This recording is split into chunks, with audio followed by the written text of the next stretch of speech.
Ito si Bintisi. Abay kayang-kaya niya nga mag-rap gamit ng iba't ibang boses. Mala Lolo Shipu, mala El Mighty, kahit nga boses Tatay Digong. Simula sa hindi alam ang freestyle hanggang sa naging malakas na freestyler. Everybody now, na na na na na na na na. Show it, let's go. At ito naman si Nika. Ako lang ba o kayo din na talaga naman nakukutan sa boses niya? Abang next-phone, dapat nagtitipi pa talaga. Di mo alam, hinahamon mo from magkagura. Nagkamali ka ng target, ako pa talaga. At ito si Lolo Rems. Set na malupet o rap na malupet, all of the above.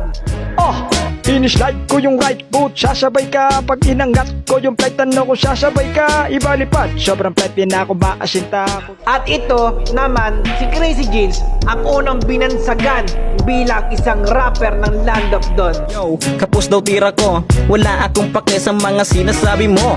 Yan na ba yung banat mong hindi pinag-isipan? Halata naman kasi wala ka sa'king kalingkingan. Pagsama-samahin ng lahat ng nabanggit, syempre matik may kulang pa. Ito si Trippings, wala na nga akong dapat sabihin dahil tinapos niya na. Babagalan ko na para makasabay ka. Pero biro lang, alam mo namang di ako mag-a-adjust para ikaw ay sabayan. Panghuling banat mo yon, ba't parang walang bira? Ganito kasi kumain dapat walang matira. Okay, my turn. Ako ay may lobo, lumipad sa langit. Hindi ko na nakita, pumutok na pala.